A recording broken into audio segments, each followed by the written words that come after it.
right, we lost some of y'all. You know, we're back. I don't know what just happened right there. But, so the question was in, where? 2 Corinthians chapter 3 verse 14. There we go, 2 Corinthians 3:14, right, about the veil. Right, what was that veil about? All right. So what we're reading is in the past what happened with Moses when he came down off the mountain. We're in Exodus chapter 34, verse 30. We're reading down where Moses got the commandments. He got all this wisdom, knowledge, and understanding. He was up there 40 days and 40 nights. It says he did neither eat bread nor drink water. Y'all see that? God. But when he came down, he was shining hard. All right, he was beaming. All right. When you go to the book of Daniel, you read Daniel chapter 1. Daniel makes the same challenge to the king. Listen, just feed us pulse. We'll just eat vegetables, and we'll be shining harder than all these men. What he's talking about is his physical countenance was more live than anybody you've ever seen. All right. It was so live. It was so radiant that they had to put a veil over his face because people couldn't really stand in his presence. Man. He was literally beaming light. Y'all see that? God. All right. Where you at? Let's start back at verse 29. Mm-hmm. Exodus chapter 34, verse 29. Go ahead. And it came to pass, when Moses came down from Mount Sinai with the 2 tables of testimony in Moses' hand, when he came down from the mount, that Moses was not, that the skin of his face showed while he talked with him. And when Aaron and all the children of Israel saw Moses, behold, the skin of his face showed, and they were afraid to come near him. And Moses called unto them. See, they was afraid to come near him because they thought he was like the angels appear like that. You understand? Come on. The way Moses appeared before them, that's how the angels appear before certain people. Go ahead. Verse 31. And Moses called unto them, and Aaron and all the rulers of the congregation returned unto him. And Moses talked with them. And afterward all the children of Israel came near, and he gave them in commandment all that the Lord had spoken with him in Mount Sinai. Mm-hmm. Until Moses had done speaking with them, he put a veil on his face. See, he put a veil on his face. So they couldn't get 100% of that force that he came down with. All right, go ahead. But when Moses went in before the Lord to speak with him, he took the veil off until he came out. And he came out and spoke unto the children of Israel that which he was commanded. Go ahead. And the children of Israel saw the face of Moses, that the skin of Moses' face showed. And Moses put the veil upon his face again, until he went in to speak with him. Right. Now this was a carnal action. Remember, everything that we're reading about carnally, all right, is a representation of the things on the earth. All right? What was that, Hebrews 10? Because I was just going to that the other day. It's a shadow. There you go. It's Hebrews 10, 11. 11, right? And verse 4. Wait, no. No. It's 10. Yeah, it's 10 and 1. Hebrews chapter 10, verse 1. Not For 10, verse 1.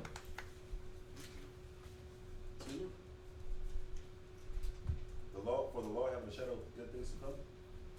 Yeah, but that's not what I want.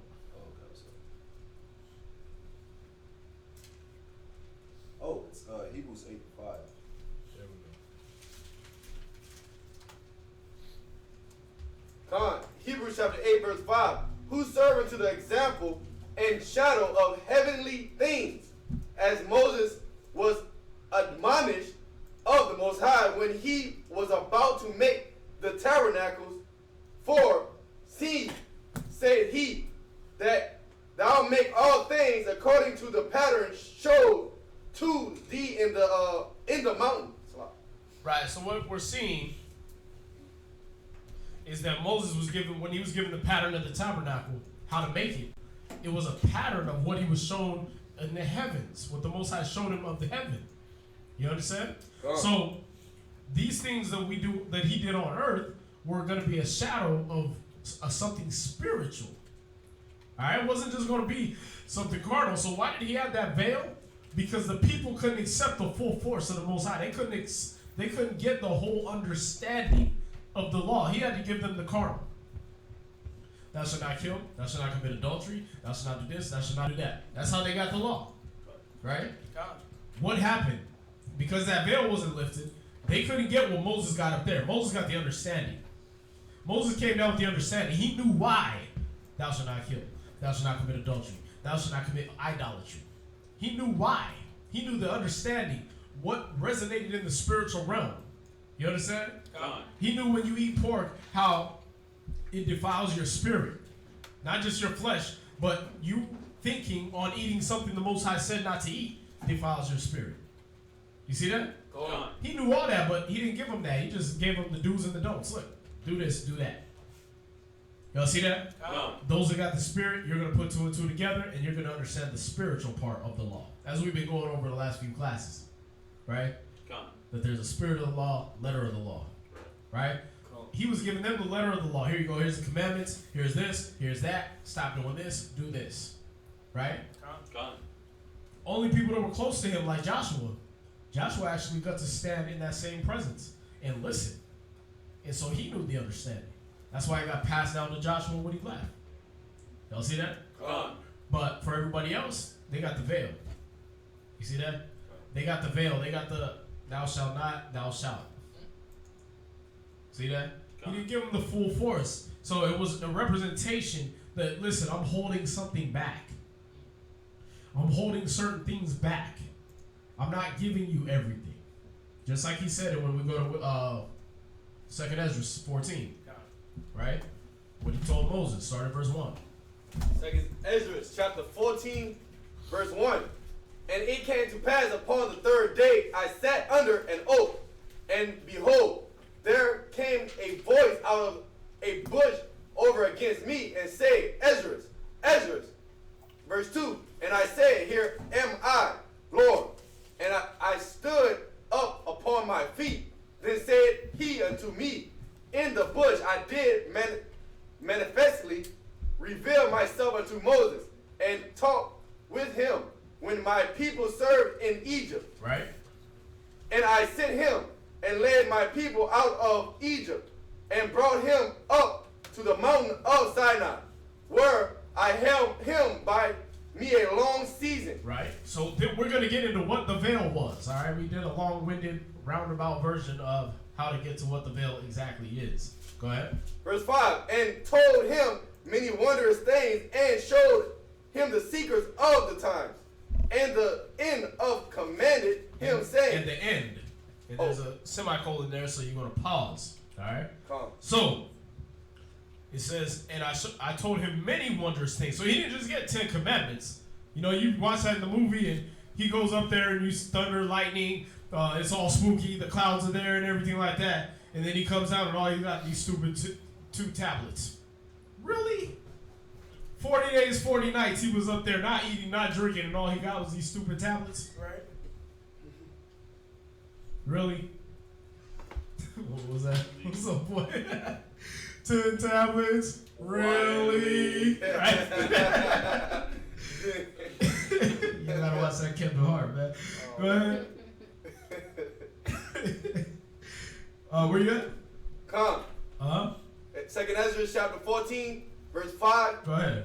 And showed him the secrets of the times. Right, so he told him many wondrous things, showed him the secrets of the times. So he didn't just get 10 commandments. Go ahead.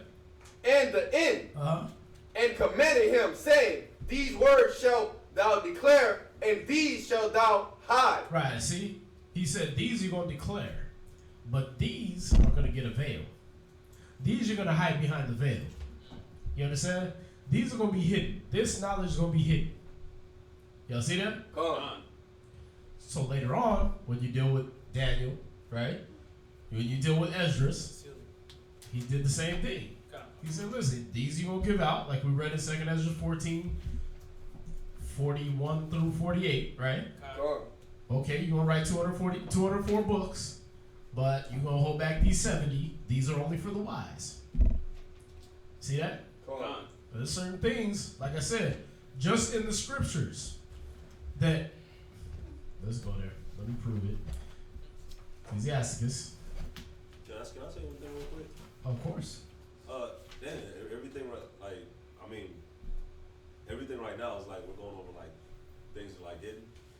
Because we're just going over Malachi and I forgot Malachi 3:16. Yeah, we didn't hit it though. Right. But like everything's sealed up, or it's not like all the way delivered.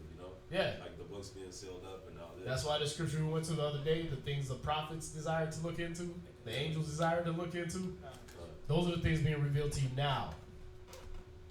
Y'all see that? A lot of this stuff was sealed up for them. It's only until you got the books compiled in Malachi 3:16, then you got the New Testament understanding, then you got to understand what was behind the veil.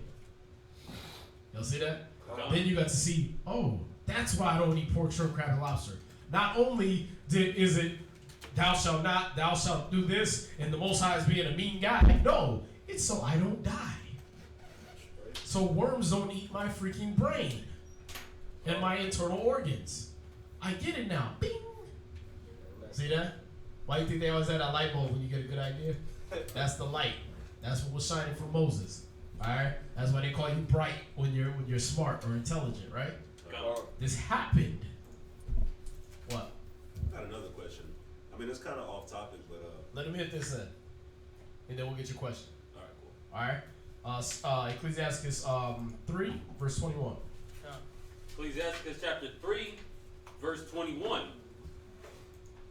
Seek not out the things that are too hard for thee. Right. So he's telling you you don't need to go into esoteric books. You don't need to go into the keys and odes and death of Solomon and apocalypse of Abraham and all these different things. Seek not out the things that are too hard for you. Some of y'all can't understand Genesis.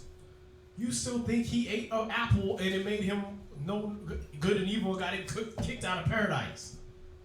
An apple? Really? Come on, man. Read. Neither search the things that are above thy strength. Right, see? Don't search the things that are above your strength. Stuff you can't even understand. Why? Read. Verse 22. But what is commanded thee, think thereupon with reverence. You got people choking on the 10 Commandments. Want to go into the keys of Solomon. Because they've seen it in a movie. You can't understand the 10 Commandments. You don't understand why you shouldn't kill people just because they made you mad. But you want power to be able to manipulate demons and angels? What would you call them demons to do? Oh, they cut me off in traffic. Kill them demons. Like, really? That's what you're going to do with it? Read. For it is not needed, for it is not needful for thee to see with thine eyes the things that are in secret. Go ahead. See, it wasn't needful for the people to see what was behind that veil. It was distraction. It was distracting. It was like I said, like Book of Enoch is now. Niggas can't barely read, and they want to talk about the Book of Enoch and we're the angels that are locked in the chains of everlasting darkness. It says in the Book of Enoch, and where's Salatiel and all these other angels. Nigga, you don't even get the Bible. You can't read. You can't barely read the Bible. You think you're gonna understand the Book of Enoch, Book of Adam and Eve, right? He said, "It is not needful for you to see with your eyes the things that are in secret." Y'all see that? There's a reason he made sure those books stayed out of this book. Like the Apocrypha, yeah, they took it out, but look, you can still get it right here. Boom. It goes right in there. See that? But that other stuff, you gotta go try to figure out how does that even fit in here. Book of Enoch says the angels taught men how to play instruments. Really? Because Genesis chapter 5 tells you that Tubal-Cain taught them how to play instruments. Oh man. So help me out with that one. You said angels. The book says man told them. Y'all see that? Like, it don't coincide. Then it says he did it before the angels so-called fell. So, Help me out with that. You see the hypocrisy and the stupidity, but they don't understand the scriptures, so they think the book of Enoch, the book of Adam and Eve, all these other books is valid. It's not valid. It's not needful for you to see those things. It's not needful for you to be able to try to see angels. Faith doesn't require sight. True? Come. We walk by faith, not by sight. That's what the scripture said, right? Come. So you don't left off of that so you can see what the Most High has hidden from you. He hid the angels from you for a reason. Because prophets, who was greater and stronger than you, was passing the hell out. Niggas had the strength to fast for 40 days and 40 nights, see an angel and fall on their face like they were dead. Isaiah, it said he fell on his face and he was dead. He was out. The angel had to lift him up. Hey, it's all right. You got cats dying when they see the angel, and you smaller, got kidney problems, heart problems, diabetes, and everything else, and you think an angel will reveal himself to you? Your head will pop off. That's why they come in a man form now, man. Because when they used to come 200-something feet tall, your ass was... Okay, I was supposed to give you a message. I gotta wait 5 minutes for you to wake up now. Yeah, this nigga done stroked out. He ain't gonna be able to tell him what I need to say. Right. Where you at? Ecclesiastes chapter 3, verse 23. Go ahead. Be not curious in unnecessary matters. Check this out. Read. For more things are shewed unto thee than men understand. More things been shown to you than men even understand. Just in the 10 Commandments Moses was bringing down, and he had to throw the veil over his face because that wisdom and knowledge that he had would have just shined off on somebody like, oh, dang, I understand beyond. I understand what's going to happen in the end of the earth. That spirit would have literally just came off of him, went right to him. You gotta put the veil on his face, man. Because, shoot, I'm giving you the 10 Commandments. I go back up. Y'all niggas over here worshiping the golden cow. It said, thou shalt not commit idolatry right there. Don't make no other gods before you. I leave for 10 minutes and your ass is worshiping a God other than the Most High. But you want me to lift the veil? Pff, hell no. You ain't getting none of that.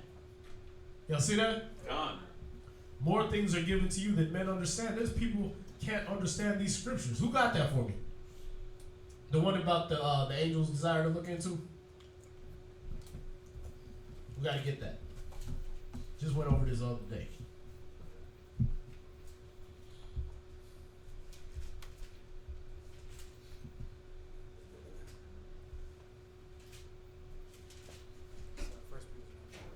First Peter what? 1 Peter chapter 1 verse 12. So the question was about what's up with this veil that they're talking about in Corinthians? 2 Corinthians chapter 3 verse 14. 2 Corinthians 3:14. Was it 14 through something else? It was 2 Corinthians, 1 Corinthians 3 verse 14. Only real 14. That was it. 2 Corinthians 3:14. Oh, 2 Corinthians 3:14. All right. So what was up with the veil? The veil was a physical manifestation of a spiritual occurrence. You're not getting everything. You don't get all of this. You get the words that's coming out of my mouth, and that's limited. Y'all see that? That's why when you read from Genesis to Deuteronomy, right, you don't get what's going to happen in the end times. You don't get, you get the prophecies about the 12 tribes, right? Genesis 49, Deuteronomy 33, right? But that's just a description of the tribes. You don't get, oh yeah, Christ's gonna come back and destroy all these wicked nations. Why not? Because he didn't reveal that right then. That was behind the veil. When do you get that? Obadiah, Isaiah, right? Daniel. The kingdom, the four types of kingdoms that were going to come to power. That didn't come till Daniel and them. Moses going to talk about, there's going to be 4 great kingdoms that are going to rise out of the earth, and then Christ going to come and destroy the last one. Huh? What do you think they would? We just got out of Egypt. You tell me we're going to go back into slavery 4 or 5 more times? They're going to kill themselves in the wilderness. Forget it. It's useless. Right? Yeah, so stuff got held back. That's what comes through the later prophets. So you Torah only cats, y'all missing out. You stopped at Deuteronomy. That's it for you. You don't know what's behind the veil. Where you at? This is 1 Peter chapter 1, verse 12. Perfect. 1 Peter chapter 1, verse 12. Unto whom it was revealed that not unto themselves, but unto us they did minister the things which are now reported unto you by them that have preached the gospel unto you with the Holy Spirit sent down from heaven, which things the angels desire to look into. See that? So when you read up, here's when you read up, right? You find out that even the prophets didn't get some of this stuff brought to them. Is that it? Verse 8. Yeah, verse 8. Verse 8, whom having not seen ye love, in whom though now ye see him not, yet believing ye rejoice with joy unspeakable and full of glory. Right? Receiving the end of your faith, even the salvation of your souls, of which salvation the prophets have inquired and searched diligently. See that? So you getting things revealed to y'all that the prophets didn't get. Y'all see that? This is what's behind the veil. Alright? We just did a cable show over the fruit that they got into in the Garden of Eden. Y'all keep looking at it mystically. Right? I grabbed the fruit, I ate it, I became wise and knew good and evil. What? That doesn't make any damn sense. What do the scriptures say? What are the fruits of the Spirit? Think spiritually, right? Okay, what's the veil? The veil was the hidden mysteries, the hidden things that weren't revealed to every single prophet. They were revealed by measure. Y'all see that? Like the scriptures say, let the scriptures speak 2 or 3 and let the other judge. Let the prophet speak 2 or 3 and let the other judge. Right? If anything be revealed to him that sitteth by, let the other hold his peace. They got things by measure. See that? Everybody got it according to the measure of the Spirit, as Paul talks about. Okay, Moses, you're going to get everything, but you're only going to reveal some things. You see that? Daniel, you're going to get everything, but you're going to reveal just the end times. John, Paul, Peter, y'all going to get everything, but y'all just going to break open the understanding of what Moses got. Y'all see that? Everything was given by measure. That's what was behind the veil, man. What was behind the veil is what's sitting right in front of you, like the scriptures say. More is given to you than men understand. You got this. You got this. That's behind the veil. It's all compiled now. Moses didn't get all of this. Daniel didn't get all of this put together. They didn't get to see Christ. They didn't get to hear about him. They didn't get the understanding broken down to them by Christ of all these certain things. They didn't get, oh yeah, you know, the queen of the south came to see Solomon. Behold, the greater than Solomon is here. Whoa, I get to talk to a man that's wiser than Solomon? The wisest person that ever lived? Damn. Y'all see that? They didn't get that. They wish they could, Moses got to, right? That's why nobody could look at him. But the other prophets, they didn't get to get, oh, okay, hey, there's Christ. Y'all see that? They didn't get to witness him walking the earth doing his miracles. At their time, they had to be the Christ. They had to be the saviors, the messiahs. Right? Where we at? Ecclesiasticus chapter 3, verse 24. Was that it? Yeah, that was it.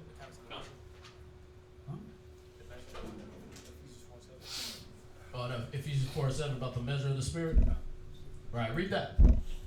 This is Ephesians chapter 4, verse 7. Ephesians chapter 4, verse 7. Is that it? Yeah, it's Romans 12. That's what it talks about the body and all that, right? That doesn't talk about the body.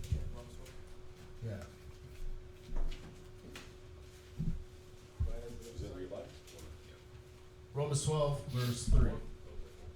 God, Romans chapter 12, verse 3.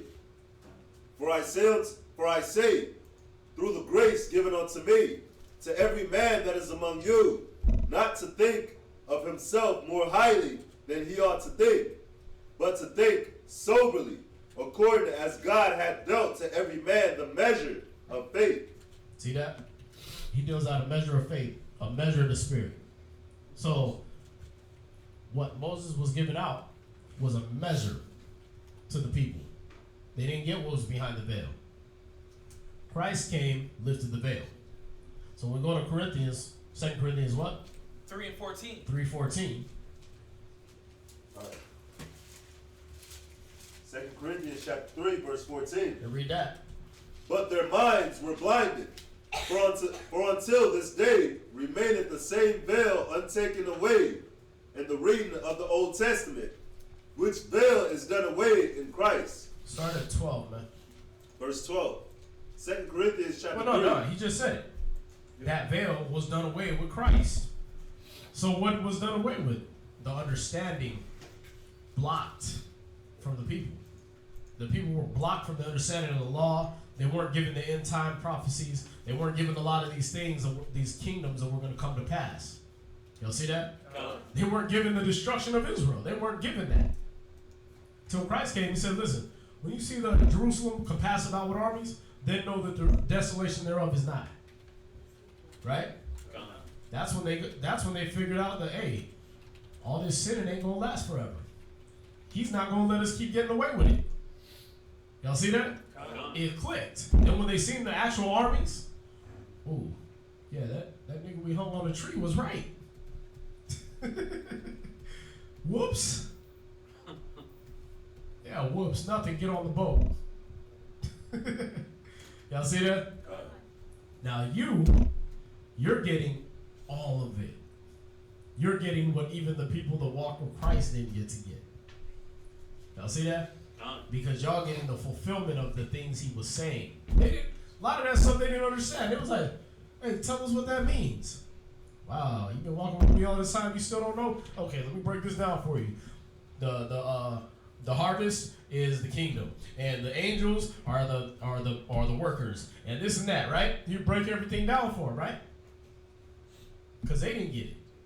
But you're understanding why these things gotta happen. You're in these last days where, man, can't nobody beat the white man. How the hell are we supposed to get out of our last slavery, this last captivity? Can't nobody come deliver us from this? There gotta be a Christ. What's that? Luke 10 and 24. It says, for I tell you that many prophets and kings have desired to see those things which you see. Perfect. Read that. Okay. Luke chapter 10, verse 24.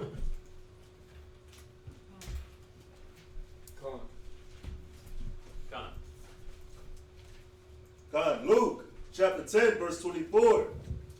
For I tell you that many prophets and kings have desired to see those things which ye see, and have not seen them, and to hear those things which ye hear, and have not heard them. Right? So many prophets have tried to look into the things that y'all hearing right now, that were being revealed in Christ's time. And then the Holy Spirit even revealed more things. Go to St. John 15:26 real quick.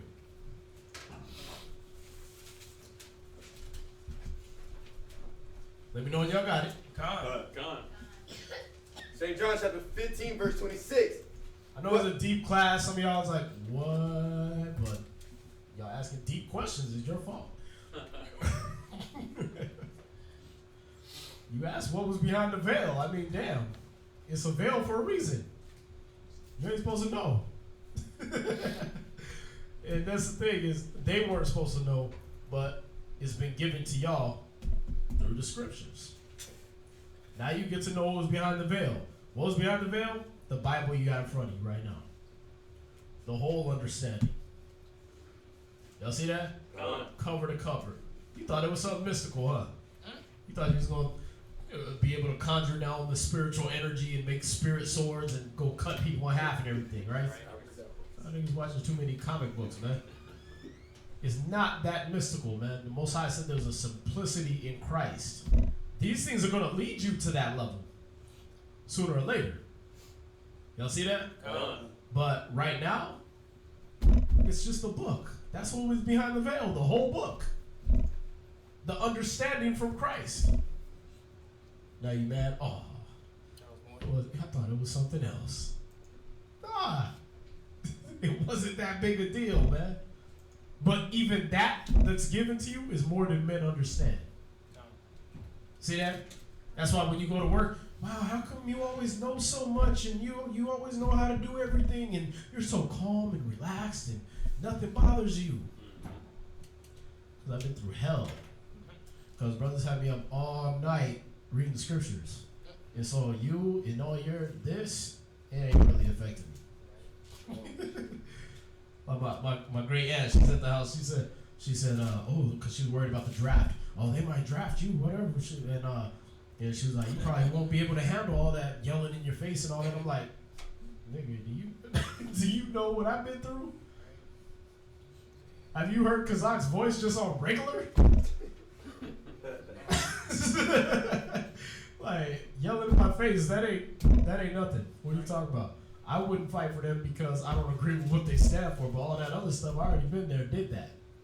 With the push-ups. Right, with the push-ups, the running, the lifting up things, like they lifted logs. That's easy. Lift a pool table over a fence in snow with dress shoes on, with wooden soles.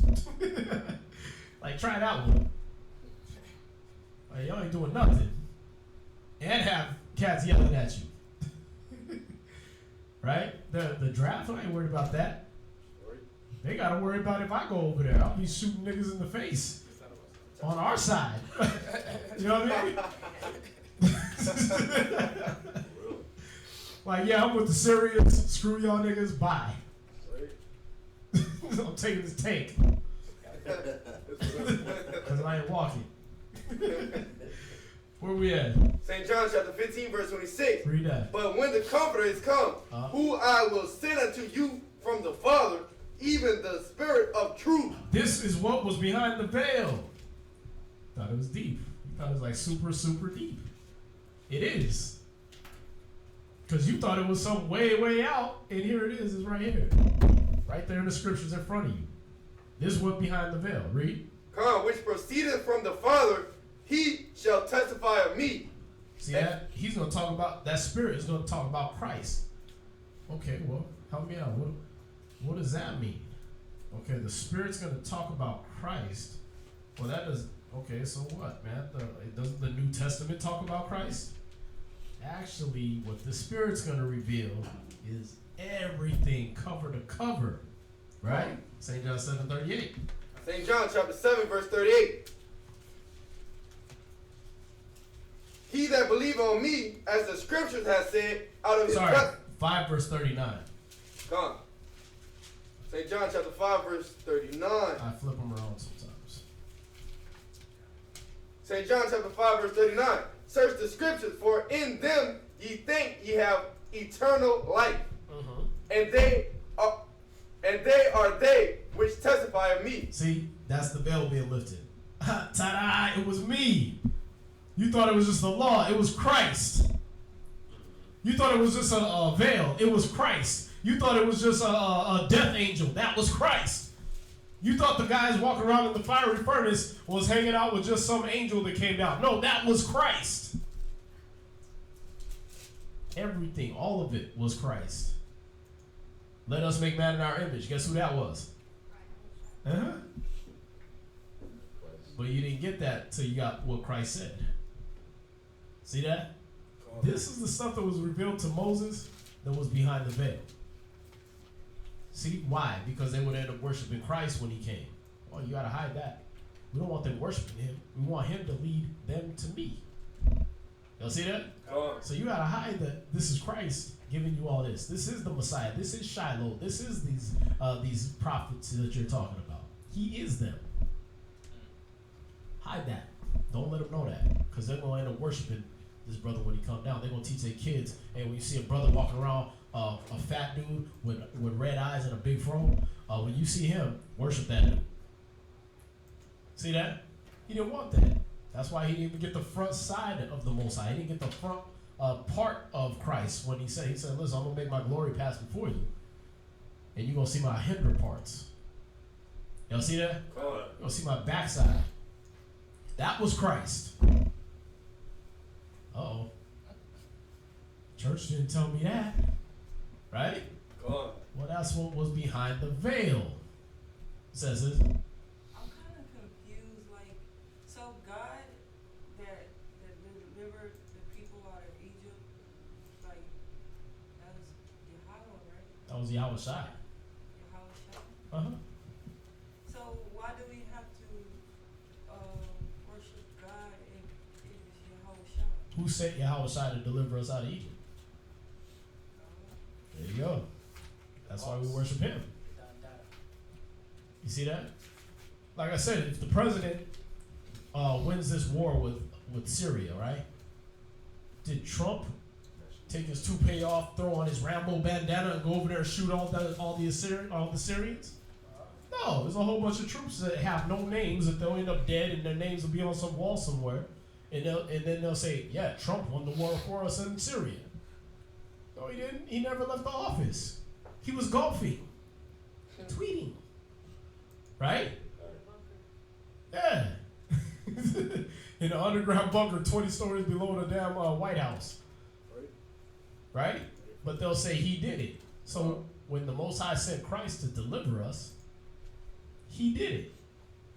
We give the honor and glory to him, but Christ did the work. That's what you read about in Wisdom of Solomon 18. Alright? It's 18 verse 15 down. I was going Philippians chapter 2. What's that? Who being in the form of God, thought it was not right. Yeah. It's good though. I was gonna say that's why it says in Amos chapter 3 verse 7, surely the Lord God will do nothing, because Right. the Most High, he just sends Christ. He just gives the orders. There you go.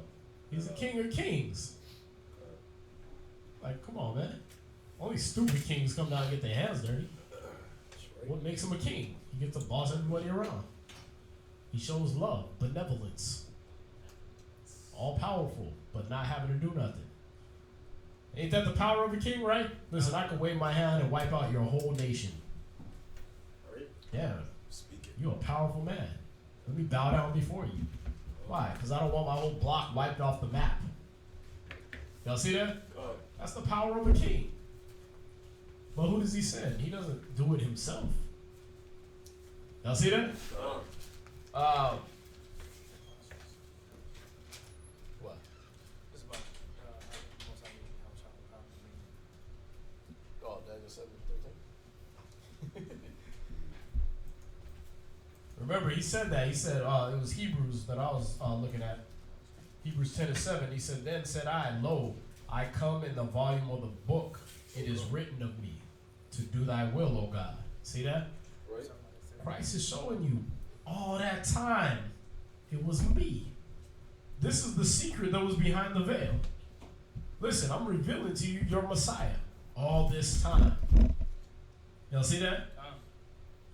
What did Christ say? When you've done it unto the least of these, my brother, you've done it unto me, right? Okay, so what did I do to them? Well, you didn't steal from them. You didn't kill them. You didn't murder. You didn't commit adultery. You didn't do these things.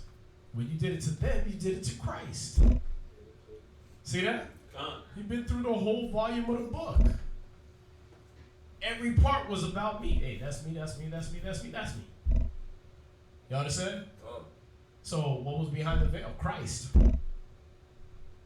That true image, that true wisdom, that true knowledge. The whole truth. This is what you're getting now. Shoot, it wasn't even compiled in the books. You get to Malachi 3:16, what we just read in Esdras about all those books. Malachi 3:16, they did that. Then they had the Spirit, they spoke often one to another, and a book of remembrance was written. Right? Then you get to about 100 AD after Christ's death, and then the New Testament was compiled and put together with the Old Testament. So what did they not have all up until Christ? They didn't have no New Testament. Y'all see that? They didn't have no understanding of why the prophets was moving the way they were doing. Oh, it was out of love. Why would a man walk around butt naked for 3.5 years just because God told him to? Because he loved his people. He was trying to get a message to them. Y'all see that? But you didn't understand that until you got to Christ. He was living the word. Y'all see that? And encouraging us to do the same so that we could all be like the prophets. Remember, at that time, what did he say to Moses or to Isaiah? Was it Isaiah? Elijah, sorry. In Romans chapter 9, he said, listen, I reserved 7,000 men that haven't bowed the knee to Baal. That means the whole nation of Israel was off except for 7,000 men. That's millions. That's millions of people that was just out of their damn mind, man, doing whatever the hell they wanted to. Y'all see that? So now y'all find it out, and like I said, sometimes these classes be like, I can tell, it's like, that's too much. But it was a question. Y'all want to know what was behind the veil? If you get to that point, you'll be able to understand and say, this book was behind the veil. All of it. It's not going to be so crazy. What's that? So the whole Old Testament was Christ, like from Abraham to Moses? Yeah. Who came to visit Abraham? Who destroyed Sodom and Gomorrah? Who destroyed Egypt? Like first, I thought it was God, Cause it just say God. Yeah. It always says God. It always says that. When you read Exodus chapter 3, right? You go to Exodus chapter 3, it says the angel of the Lord talked to Moses out of the burning bush. But then after that, all it says is, and the Lord looked on him, and God looked on him, and said this and said that. When you go to Judges, and he sends the angel to Gideon. It says the angel of the Lord came to talk to Gideon. Then after that, it says that the Lord looked on him, and the Lord told him this, and the Lord told him that. I thought that was God. No, it said an angel of the Lord. You just got to read it. You see that? Look, when you go to Exodus, it's even perfect. It's the most perfect part to see that, to blow that lid off of there. When you go to Exodus chapter 3, start at verse 1, it says, now Moses kept the flock. Moses kept the flock of Jethro, his father-in-law, the priest of Midian, and he led the flock to the backside of the desert and came to the mountain of God, even to Horeb. And the angel of the Lord appeared unto him in a flame of fire out of the midst of a bush. And he looked, and behold, the bush burned with fire, and the bush was not consumed. And Moses said, I will now turn aside and see this great sight, why the bush is not burnt. And when the Lord saw that he turned aside to see, God called unto him out of the midst of the bush. What? You know where we at? It's Exodus chapter yeah, 3. Exodus 3, sorry. Exodus chapter 3. We're at verse 3 right now. Right, so when I read verse 2, it says, and the angel of the Lord appeared unto him in a flame of fire out of the midst of a bush. Right? Okay, now I read verse 4. And when the Lord saw that he turned aside to see, God called unto him out of the midst of the bush. But you said it was an angel. Which one was it? You see that?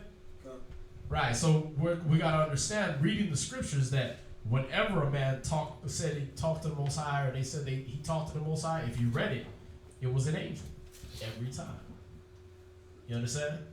And in most cases, especially dealing with Moses, Abraham, stuff like that, they was talking to Christ. Because Christ is known as the angel of the Lord. Alright? Yeah. Let's see.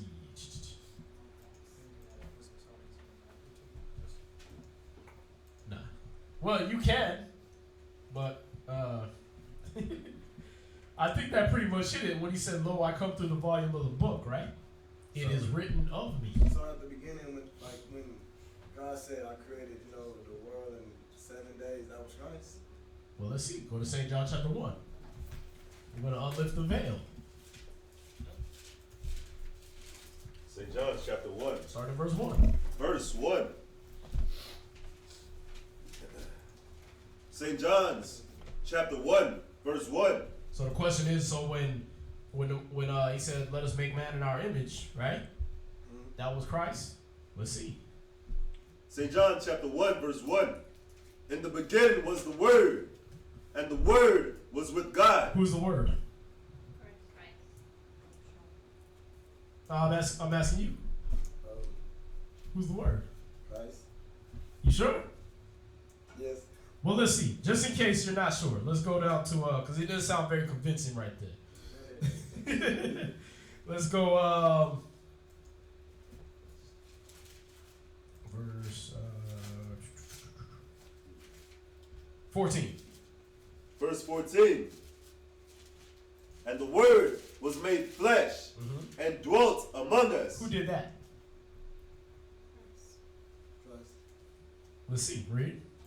And we beheld his glory, the glory as of the only begotten of the Father, full of grace and truth. Uh-huh. John bare witness of him. Who did John the Baptist bear witness of? Christ. There you go. So when we go to verse 1, read it again. Verse 1.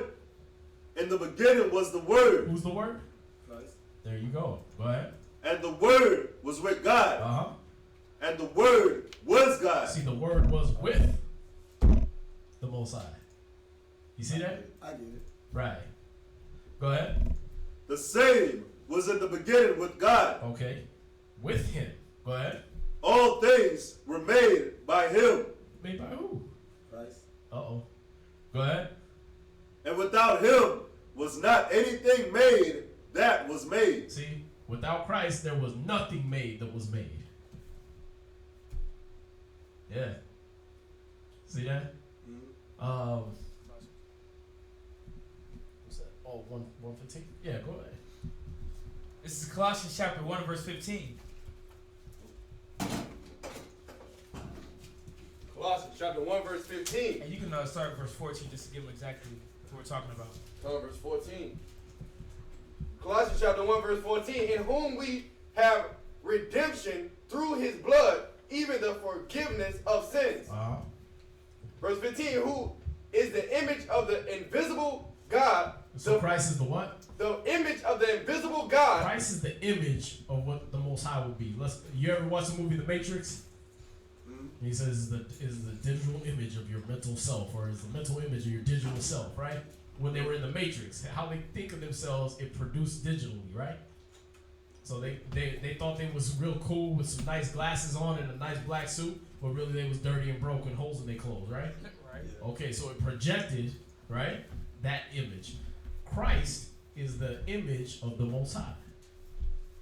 You see that? He's what you would see if you were able to take in what you could see in heaven. All right, without your whole brain exploding. Like you would literally pop if you saw the Most High face to face. But he gave you an image. Go ahead. Come. The firstborn of every creature. The firstborn of every creature. So that's Christ. All right. Now check this out. St. John 8, verse 58. Hold Exodus 3. St. John chapter 8, verse 58.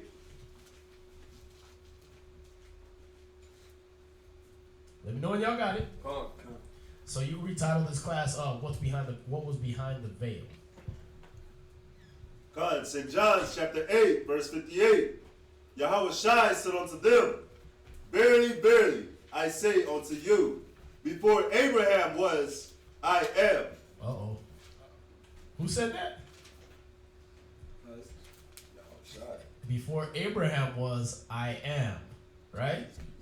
So before Abraham was there, Christ was there. Well, that word, that sentence is deeper than what it sounds like. Let's go back to Exodus 3. Exodus chapter 3, verse. Let's start at 4. When Moses says, "Who should I say sent me?" Come. Verse 5. And he said, draw not near hither. Put off the. Go down. Verse 14. Verse 14. Come. And the Most High said unto Moses, I am that I am. What? Who said unto Moses? The Most High said unto Moses, Hold on. Read verse 1 again. Who said that to Moses? Come. And And the angel of the Lord appeared unto him in a flame of fire. Okay, now go back to verse 14. Verse 14. And God said unto him, Right, unto so who Moses, said unto him? God said unto Moses, The angel of the Lord said it to him, right? come. Right, but he was called God, right? That's why when you go to the scripture, it says, who being equal with the Most High, thought it not robbery, right? Right, he was counted as that, but he was not the same. That's why he didn't make himself of any reputation. Y'all see that? Now he said, read that again, verse 14. Verse 14. Uh, And the Most High said unto Moses, I am that I am. right, so the angel of the Lord said, I am that I am. So what was that angel? What did Christ just say? Before Abraham was what? I am. I am. Yeah, come. Y'all see that? God. Yahweh. I am. I be. I exist. Y'all see that? Come. So remember, right there, Moses wasn't talking to the Most High. All right? We got to understand that, because we would be defying scriptures if we said that we little worms down here whose righteousness is as filthy rags got to actually converse with the Almighty. You understand? Come. I'm going to show you something real quick. Go to Psalms.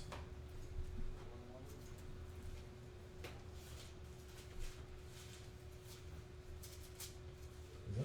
Wait a minute.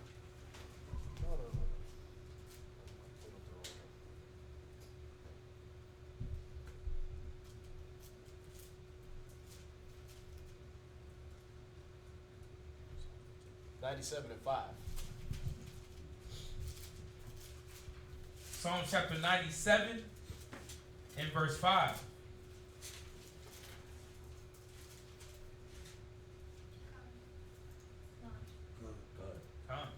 Psalm chapter 97 and verse 5. The hills melted the wax at the presence of the Lord. Read it again. The hills melted like wax at the presence of the Lord. So that's what would happen if the Most High himself came down to earth. You understand? They would melt like wax, and the mountains would just... So there wouldn't have been no Mount Sinai. You understand? Would have been no burning bush. It would have been a melted mountain and a corpse. You understand?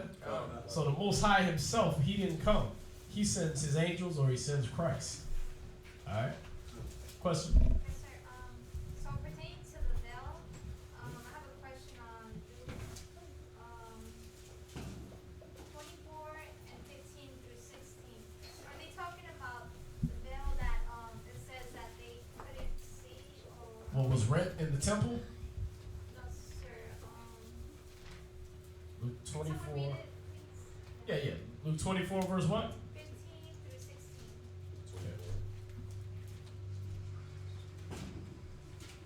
Who got it? Luke chapter 24. Luke chapter 24, verse 15. Luke chapter 24, verse 15. And it came to pass that while they communed together and responded, Yahushua himself drew near and went with them. But their eyes were holden, that they should not know him. So my question is this in a spiritual sense to where it says that they should not know him, like in the sense of the veil being taken off to have the understanding of Yahushua, or Oh, right here, they literally couldn't tell it was Christ. He had just come back. so they couldn't tell by the physical appearance? Yeah, he had changed his appearance on them. So they couldn't tell that, oh, this is Christ coming back. See that? Yeah, that's why it says, and he said unto them, what manner of communications are these that you have one to another as you walk and are sad?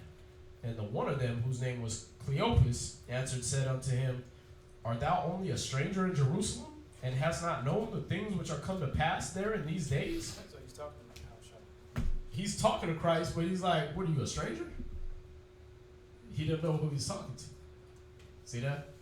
The angels, Christ, they have that ability to be able to change form. You know that, right? Yeah, so they have that ability to do that. like it says about Satan. It says even Satan himself is transformed into an angel of light. Right? What's that? So is that why, like, in the resurrection, they couldn't tell who he was? And, like, when he comes back, is that the people are going to be like, well, who is that? Oh, no. When he comes back, everybody's going to know who that is. You see that? For one, go to Romans 14. I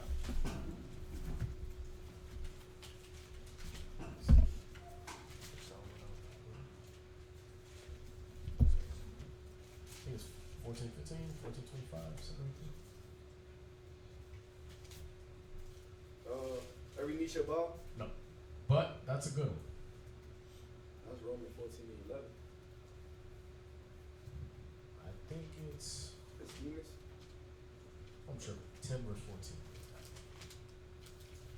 Romans chapter 10 and verse 14.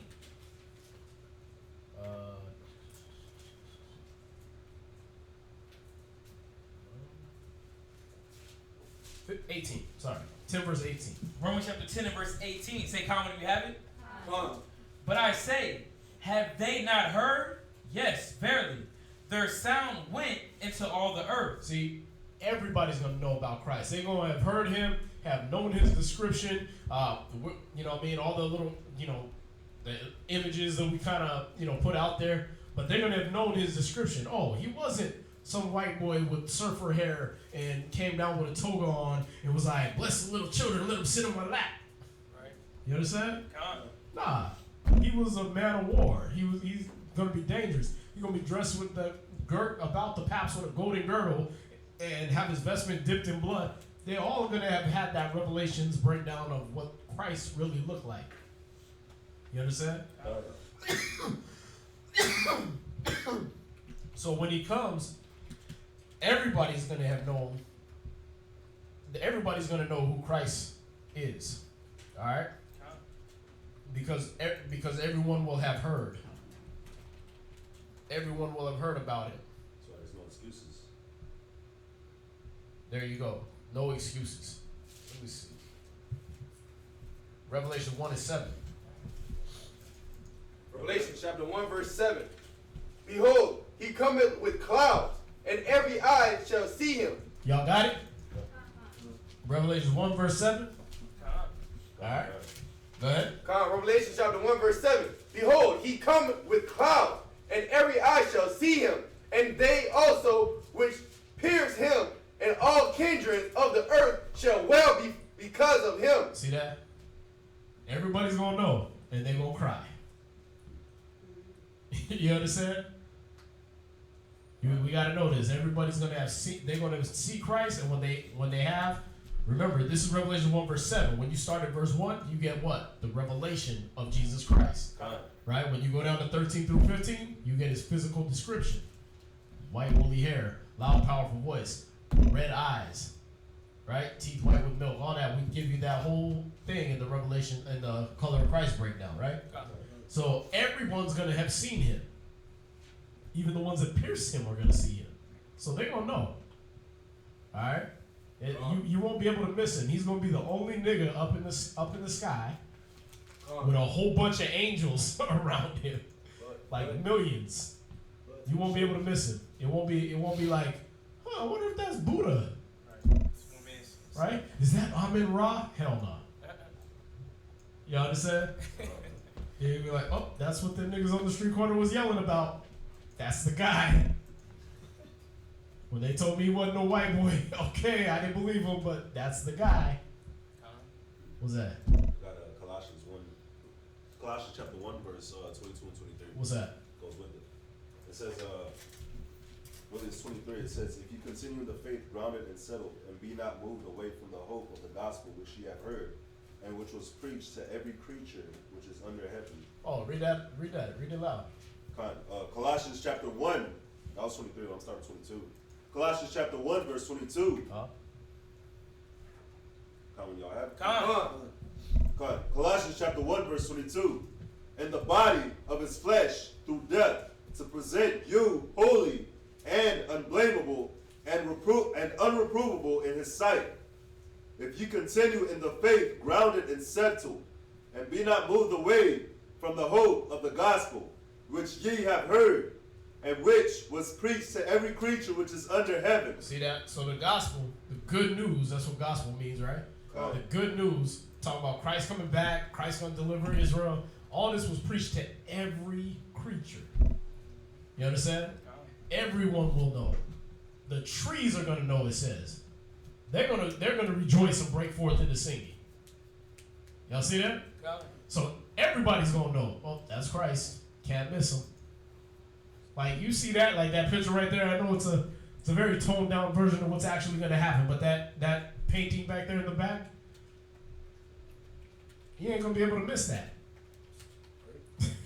You see that even in the sky, you're gonna be like, oh, that's Christ. It's gonna be 1 billion times bigger and better than that. You understand? And more fearful. So everyone's going to have known. Everyone's going to have heard about him. A lot of people are going to deny him. They ain't going to accept it, but they won't accept that. When they see that, there won't be no, oh, that's Project Bluebeam. Project Bluebeam this, nigga.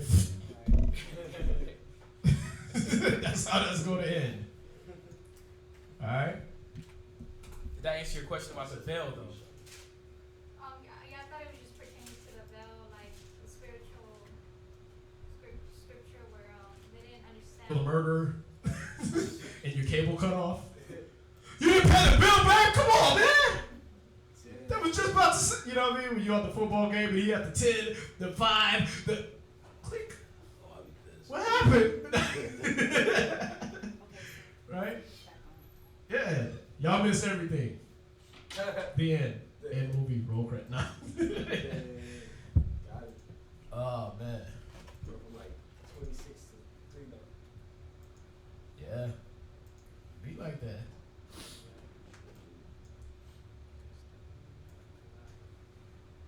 Yep. Bees like that.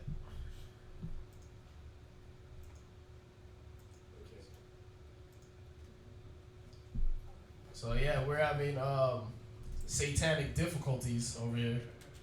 Alright. I ain't gonna blame it on technical difficulties. That's Satan been trying to come and stop every inch of this class. So for those that were here, like I was explaining to them, for those that are here obeying that Hebrews 10:25, I know some of y'all can't help it, but for those that are here, they're getting what's the entirety of what's behind the veil.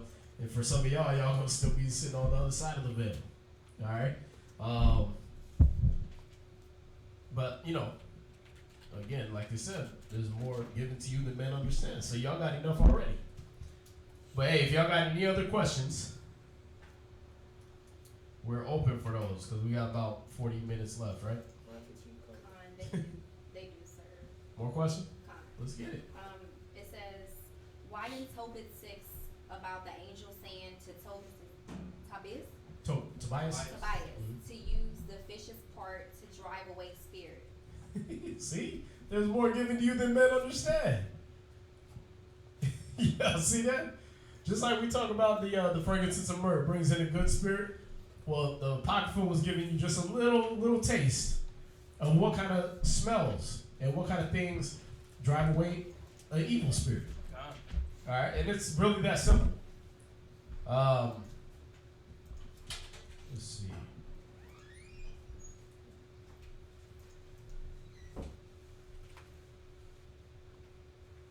was trying to find a certain one, but let's go there to Tobit.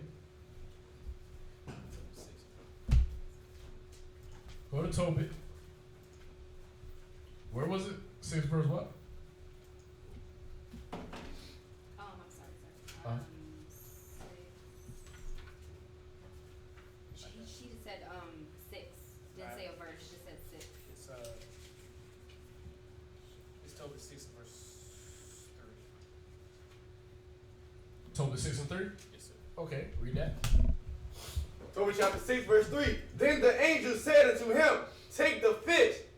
And the young man laid hold of the fish. So when you read the whole thing of Tobit, all right, what was happening was it was the example that Christ brought, or the Pharisees brought to Christ. We had this brother, and he married this woman, and then he died. before he got to basically consummate with her. And then another brother came and he married her, and then he died, and blah blah blah. That's what happened. This is the story, all right? That these 7 men had married this woman. One died right after the other. Every time it was time to consummate the marriage on their wedding night, this demon named Asmodeus would come in and he would kill that man. All right, he literally would just wring his neck. All right, you can read it. It's there. That's real. That stuff you see on them exorcists and all that stuff, a lot of that's real. All right, they got it from somewhere. They get it from the scriptures. All right, they take poetic license and they stole it right from here, plagiarized it. All right, so this happened about 6-7 times, and now it was Tobit or Tobias' turn, right?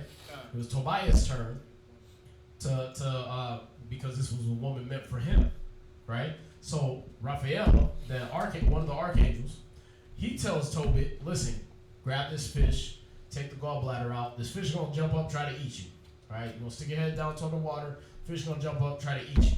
You're gonna take his gallbladder out, and you're gonna burn that with some other things, and that's gonna get rid of this demon. You're gonna burn that before you go into the house. All right? Before you go into this woman. So that's going to get rid of this demon. He was just giving you a little bit of a way to do that. Now, we don't know. It doesn't say what fish, so I wouldn't go into that. All right? It doesn't say which fish. I wouldn't go around the world trying to do, what's it? River monsters. Oh, right. The old white guy that be pulling big-ass catfish that can eat your body out of the river just to hold them up. Right? Don't do that. Alright? But this was a fish big enough to eat a whole human being. Alright? A whole Judite human being. Alright? So it was a huge fish. Alright?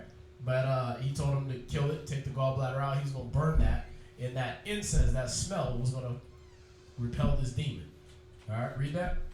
Go. And the young man laid hold of the fish and drew it out to the land. To whom the angel said, open the fish and take the heart and the liver and the gall and put them up safely. Verse 5. So the young man did as the angel commanded him. And when they had roasted the fish, they did eat it. Then they both went on their way. So they went in and killed the fish, took his body parts out that they needed to roast, and they ate the fish and they went on their way. Alright? When they got there, they burned that. They burned that and they repelled that demon. Alright? So when you read that story, that's what it was. It was just one of those many ways that the Most High had prescribed for them to get rid of a certain demon. Christ, he spit in some mud and rubbed it in the dude's eyes. He got rid of the blindness spirit. Sometimes he just walked up and said, what's your name? Said, we're legion, for we are many. Okay, well, get out of him. Well, can we go into the pigs? Yeah, go into the pigs. Alright? So sometimes it was talk, sometimes it was a symbolism, sometimes it was a sign or a gesture. Elijah, the widow's boy had died. He just ate their food and everything like that. The boy died. He went up into the room, stretched himself out over the boy, and the boy came back to life. So it was just certain things that were done. Moses, when they were coming out of Egypt, they were in the wilderness, and the water was bitter. At a certain river. He said, cut down this tree, let it fall into the water. And they did that, and the water became sweet. The waters of Meribah in the Bible. Alright?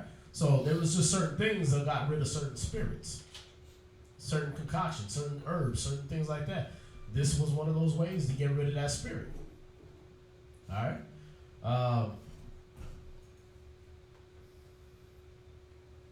That's about as deep as I'm going to go into that.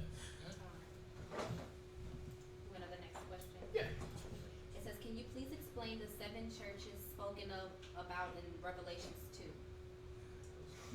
Can we speak about what? Can you please explain the 7 churches spoken about in Revelations 2? Oh, no problem. First, go to Revelations 1, verse 11, and 1 verse 20. Okay. Revelations chapter 1, verse 11. Come. Revelations chapter 1, verse 11. Saying, I am Alpha and Omega, the first and the last. And what thou sayest, write in a book, and send it unto the 7 churches which are in Asia, Which are where? which are in Asia, Okay. Go ahead. unto Ephesus. Into Ephesus. So in Asia Minor, what they call Asia Minor, right? You had a place called Ephesus, which is where the letter to the Ephesians went to from Paul. All right. So unto Ephesus. What else? And unto Smyrna, And unto Smyrna. Go ahead. and unto Pergamos, Uh-huh. and unto Thyatira. Thyatira, and unto Sardis, Uh-huh. and unto Philadelphia, Right. and unto Laodicea. Laodicea. Uh-huh. And I turned to see the voice that spake with me, and being turned, I saw 7 golden candlesticks. Verse 20? Yeah. Verse 20. The mystery of the 7 stars which thou sawest in my right hand. And the 7 golden candlesticks, the 7 stars are the angels of the 7 churches. Right. So those who talk about the when you read about the 7 candlesticks in Revelation 1, when you go to Revelation 2, when they talk about the 7 churches, these are the 7 churches that were scattered throughout Asia Minor at the time. All right. For us now, 7 represents a number of completion. All right. So he's talking about the complete number of the churches, the gathering of the saints that are in the world right now. So these letters are written for us. What we're reading about in Revelations is for us now, for the complete number of people that are scattered throughout the world trying to get this word. All right. Romans 15:4. Romans chapter 15, verse 4. Right. So you that are seeking the knowledge, wisdom, and understanding of Christ, you that are seeking to know the truth about the Most High, seeking to know the truth of the Scriptures and a lot of the mysteries that you see in the Scriptures and the understanding that you didn't get from the church and the things that were hid by religion, you are who constitute the 7 churches. All right. Let's see. Read. Romans chapter 15, verse 4. For whatsoever things were written aforetime were written for our learning, that we through patience and comfort of the scriptures might have hope. See, the things that were written aforetime, right? Those things that were written aforetime, what you read in this book, was written for our learning. Y'all see that? Gone. Not just to the Romans and Paul and the apostles. No, it was written for our learning. That's why it's been passed down, and no matter what, this is one of the few books they didn't just burn and get rid of. Y'all see that? You know how wise the Most High is? That when it came down to burning this book, they actually looked in there and they said, oh, we gonna get salvation and everlasting life. They thought it was them. Y'all see that? So they didn't burn this. And it was locked to them that, hey, this was only written to Israelites. Why? Because Paul came in and he threw in there like, yeah, the Gentiles, they have a chance too. Right? So, through their fall, salvation has come to the Gentile. That's us. We get all this. No, you don't. You get salvation. They didn't understand that. They thought that meant everything. They thought they was going to use it just like Book of Eli. You seen that movie? Denzel Washington? All right. Book of Eli, what happened? All those guys thought they just needed this book to have power over the whole world, right? But it wasn't for them. They opened a book with number blank pages. It was like, what the hell is this? It's Braille. Can't read this. That's how the book is now. That's how the book was in 325 AD when Constantine was ruling the earth. That's how the book was in 1865 when the council with Martin Luther was involved. They was looking at this and they was like, oh, this is all good. This is all to us. Let's go ahead and translate this. Y'all see that? But they didn't see that. Oh, I snuck it in on you. This ain't for you. It's like you open the mail and you get $1 million check and it got give me a name again. I'm sorry, Albert, right? It got Albert and then your last name, right? I ain't gonna give it to everybody, but it got Albert so and so, right? And you're like, oh damn, right? And then you get to the bank, right? And then you like, yeah, I just got $1 million check, baby. You know what I mean? And they like, wait a minute, but are you Albert I so and so? Oh, I didn't see the I. Damn.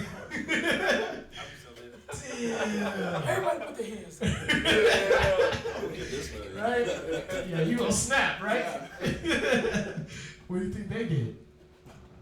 What do you think they do now when they get the understanding? Oh, we gotta shut these niggas up. Have the FBI pay them off to shut up. Y'all see that? Have the COINTELPRO put in operation. Let's have these niggas have cats just creeping in, trying to take brothers out. You see that? Why? Because they just found out that this check wasn't written to them. That's why it says the devil's gonna come down with great wrath, knowing that he has but a short time. He got a short time. Why? Because now the truth is being known. Now that sound is going through all the earth. Once the 144,000 hear this and they get sealed, it's over. Their whole kingdom is over. Y'all see that? God. Yeah. But see that he slipped that check right past them, man. They didn't see it. Wait a minute. How did you not go to the concordance and hit Israel and see it's in there over 1,000 times? This check ain't for you. Y'all see that? Yeah, how did you miss Isaiah 60 where it says y'all gonna be servants? This ain't for you. Y'all see that? But yeah, that's how he hit it, man. What question were we on?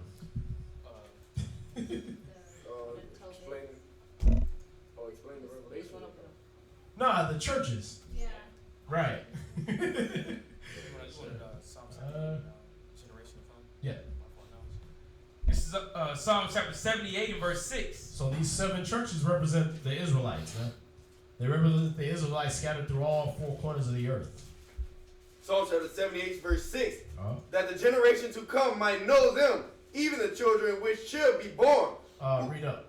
Verse 2. Where? The verse right above. Verse 5. Verse 5. For he established a testimony in Jacob, and appointed a law in Israel, which he commanded our fathers, that they should make them known to their children. Verse 6. So he did what? He established a testimony in Jacob. Right.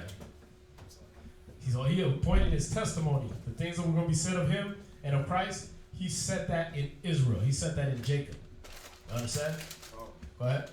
And appointed a law in Israel, which he commanded our fathers. So he appointed his laws in Israel. Go ahead. That they should make them known to their children. See, it was to be made known to their children. It's like those Chinese kung fu movies where they get mad because why are you teaching this Guido our deep secrets, right? They would get the white boy and they want to teach him kung fu for no reason, like people want to take the stray dogs, right? Like, why are you teaching him all our secrets, right? Same thing.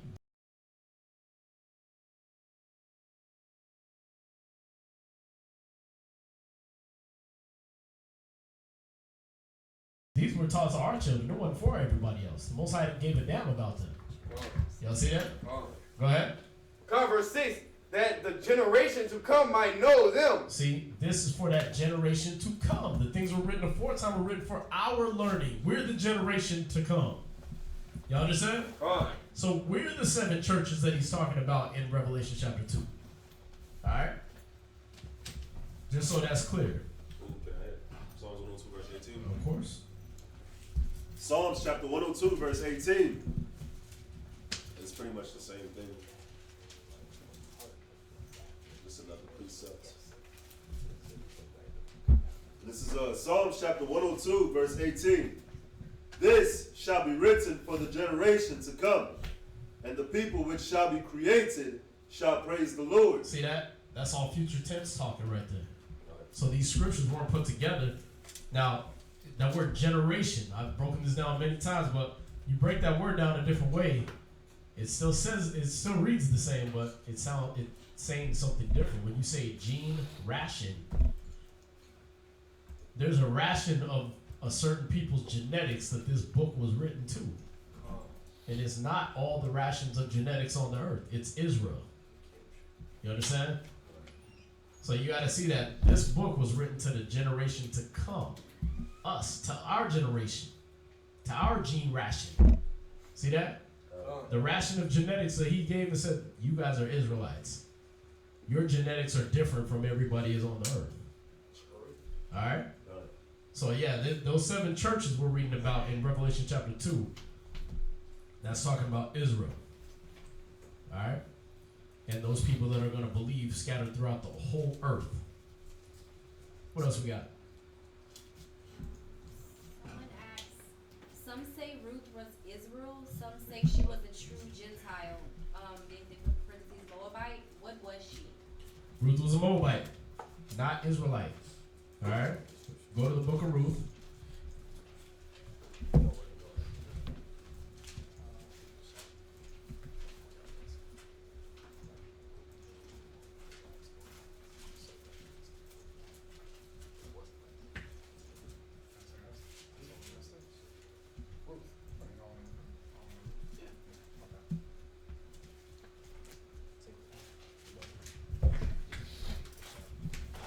Yeah, go to the book of Ruth real quick. I'll be right back. Maria?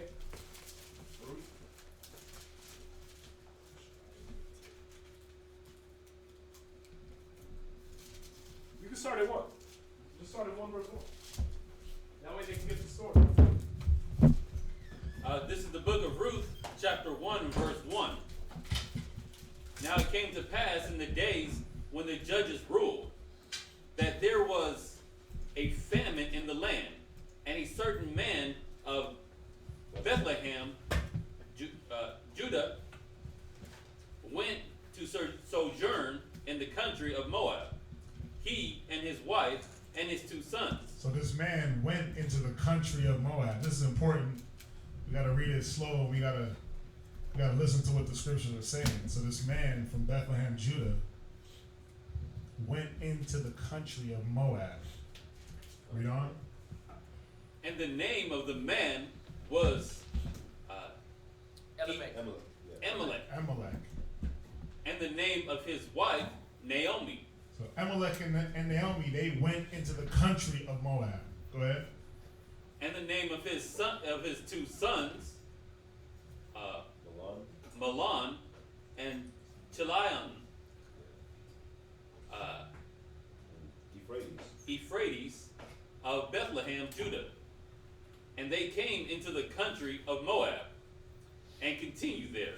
Right, so this man brought his wife, his 2 sons, and they went into the country of Moab. Go ahead. And Amalek, Naomi's husband, died. Right. And she was left, and her 2 sons. So Amalek died. So it was only her and the 2 sons. Right? So we're understanding that they're in the country of Moab, right? Come. They went into Moab, right? Come. Okay. It's very important to know that they went into the country of Moab. Read on. And they took them wives of women of Moab. And they did what? And they took them wives of the women of Moab. So where did they go? Moab! And they did what? Took wives. Okay. Read on. The name of the one was Ophrah. Read. And the name of the other, Ruth. And they dwelled there about... So read verse 4 again. And they took them wives of the women of Moab. So Amalek's 2 sons took wives of the women of Moab. Ophrah, and the other name was Ruth. And they lived there about 10 years. Go ahead. And Mahlon and Chilion died also, both of them. And the woman was left to her 2 sons and her husband. Then she arose with her daughters-in-law that she might return from the country of Moab. For she had heard in the country of Moab how the Lord hath visited his people in giving them bread. Verse 7. Wherefore she went forth out of the place where she was, and her 2 daughters-in-law with her, and they went on the way to return into the land of Judah. Verse 8. And Naomi said unto her 2 daughters-in-law, Go, return to her mother's house, to each her mother's house. Right, so she told her daughters-in-laws. She told them to return to each one of your mother's house. Right? Read on. The Lord dealt kindly with you, as ye have dealt with the dead, and with me. Okay. And the Lord grant you that ye may find rest, each of you, in the house of her husband. Then she kissed them, and they lifted up their voice and wept. And they said unto her, Surely we will return with thee unto thy people. Surely we'll do what? Return with thee unto thy people. Read on. Oh, can I say one thing? Go ahead. It would have said our people. It would have said our people. If because let's start back. Go back to verse 8. Verse 8. Mm-hmm. And Naomi said unto her two daughter-in-laws, Right? Go, return each to her mother's house. Because the two daughter-in-laws were Moabites, right? Come. So she told them, return to your mother's house. Return back to your people. Right? Come. Read on. And the Lord dealt kindly with you, as ye have dealt with the dead and with me. Read. And the Lord grant you that ye may find rest, each of you, in the house of her husband.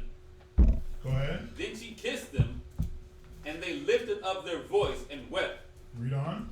And they said unto her, Surely we will return with thee unto thy people. It should have said my people. Exactly. Right? Or our people. But it says thy people. So it was it's given a distinction between two different type of people. Separation. It's given a separation. Thy people, your people. If that was the case, if she was an Israelite, she would have been like, let me return with your people. Let's return with our people. What's up? I mean, they were going back there because the Most High was blessing Israel with bread. Right, and they seen that. So, like, why wouldn't you, if that was your people, if that was your homeland, why wouldn't you want to go back to it? Right. In the first place. But then they made that separation, showing that, That is two different type of people. What you got, Zion? Yeah. It's just from the Zondervan Bible Pictorial Bible Dictionary. It's Ruth. Just a couple highlights in it. It says she was a Moabitess who married the son of Elimelech. She was a what? A Moabitess who married a son of Elimelech and Naomi of Bethlehem. Just another highlight, it says as well, it says Ruth was wise enough to obey Boaz and Naomi, with the result that Boaz, in keeping with Hebrew law, took her to be his wife. So we already understand that Ruth already knew what she had to do to dwell with an Israelite. So she couldn't continue to worship the gods that she had in Moab. Right. Gone. Well, this is the thing. The key is in verse 4. Read verse 4 again. Verse 4. Read verse 3. Verse 3. And Amalek, Naomi's husband, died, and she was left, and her two sons. So the two sons. So Amalek died. Naomi and her two sons were left. Remember, in the beginning, they came into Moab. They came into the land. Read on, verse 4. And they took them wives of the women of Moab. They took them wives of the women of who? Of Moab. So these women were women of Moab. It doesn't say, this is the thing, the problem is, we're trying to inject things into the Bible that are not there. It says they were women of Moab. We're not. Well, we're not. Well, people do. People are. That's why this shouldn't even be a question. This shouldn't even be I don't understand. This shouldn't even be a topic. A topic of discussion. It says they took wives of the women of Moab. That's what the Bible says. Zondervan Victoria Bible Dictionary backs up the Bible. Even though the Bible don't need no backup. But this is what it says. Jump back to verse 11. Verse 11. Mm-hmm. And Naomi said, Turn again, my daughters. Right. Why will ye go with me? So she was asking, she was telling them, go back to your people. Why you want to go with me? This is what Naomi was saying to her daughter-in-laws. Read. Are there yet any more sons in my womb? She was like, I don't got no more sons in my womb for y'all. Read. That they may be your husbands? Yeah, she was like, what y'all looking for? Husbands? Because I don't have any more. There's no more. I'm not pregnant with sons. Read on. Verse 12. Turn again, my daughters. Mm-hmm. Go your way. She was telling them. She was urging them. Go your way. Go back to your people. Read. For I am too old to have an husband. Read. If I should say, I have hope, if I should have an husband also tonight, and should also bear sons. So she was basically saying, listen, y'all go back to y'all's people, and because I don't have a husband for one, and even if I did, I can't get pregnant and have children tonight. So you'll be husbandless. So she was urging them, go back to your people. Go deal with your people.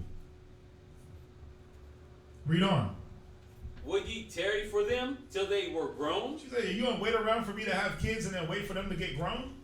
You gonna wait for me to get married again? Have 2 sons? Wait for them to get grown so you can be with them? Read. Would ye stay for them from having husbands? Are you gonna wait and not have a husband to wait for me to have kids? 2 sons for you? These are questions she was asking them. Go ahead. Not, nay, my daughters, Mm-hmm.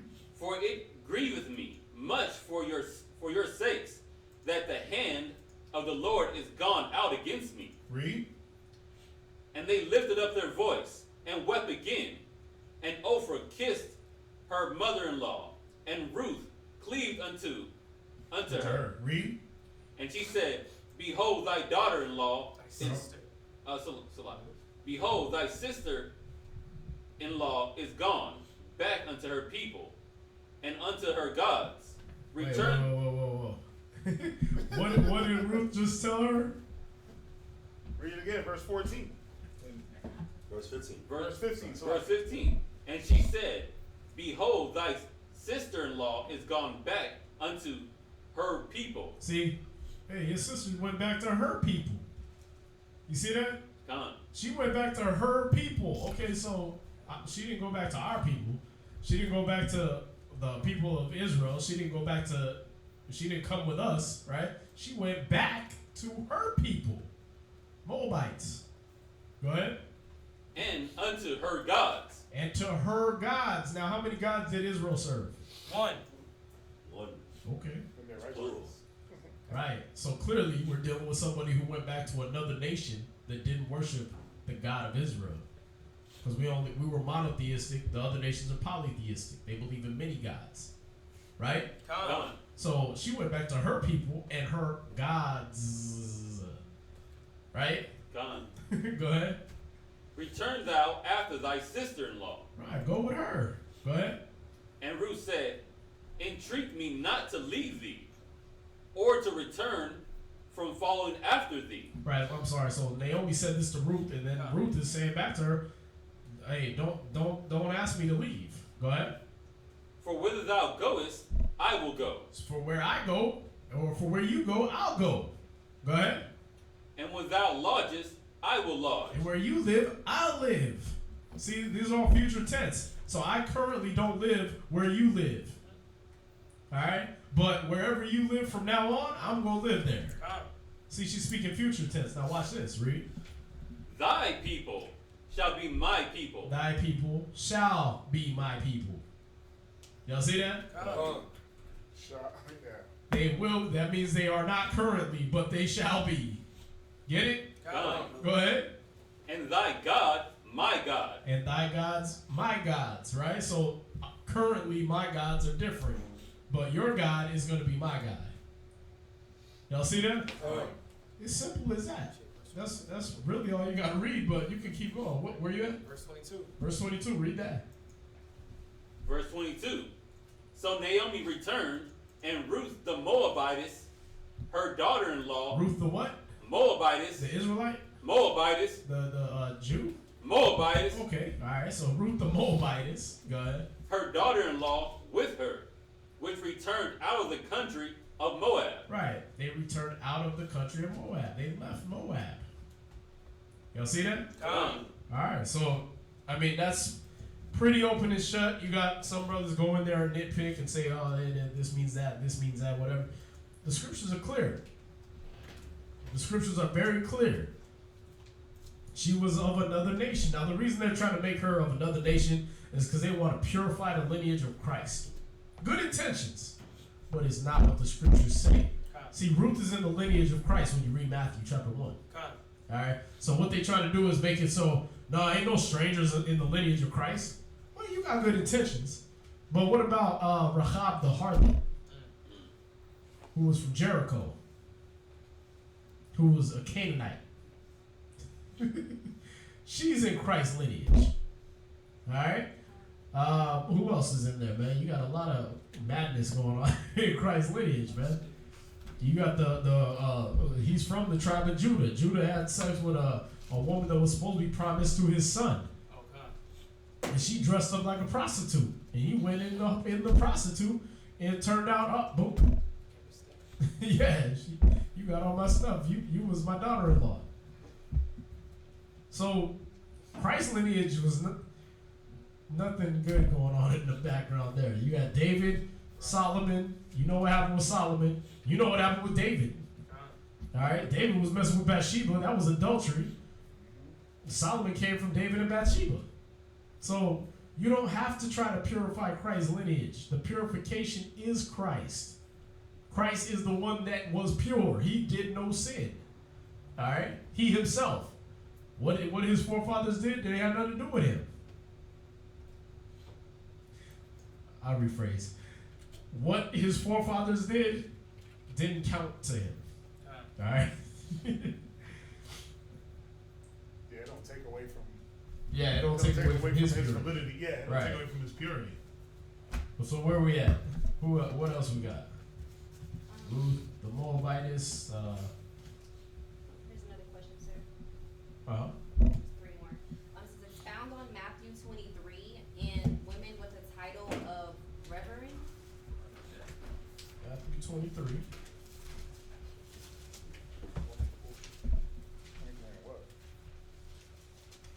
Just the whole chapter. It just says 23. Doesn't say a verse.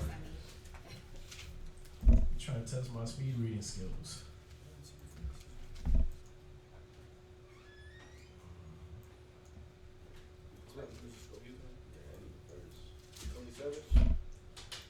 Let's see. Is it 27? Matthew 23. And women with the title of reverend. I don't know if you mean reverend? Because the question is talking about a woman in the pulpit, a woman actually preaching. That was another one. Oh. I think it was the same person that asked that question, though, that you had went away when the thing had cut off. Yeah, I don't get your question on Matthew 23 on that one, but Then I think the same guy asks, what does the Most High say about women seated and preaching in the pulpit? well, from the law, you had that when they picked out a priest, that it had to be a male, 30 years and upward. All right, so there was that. All right, that was Levitical priesthood, all the way down to the New Testament, and then you got I suffer not a woman to teach.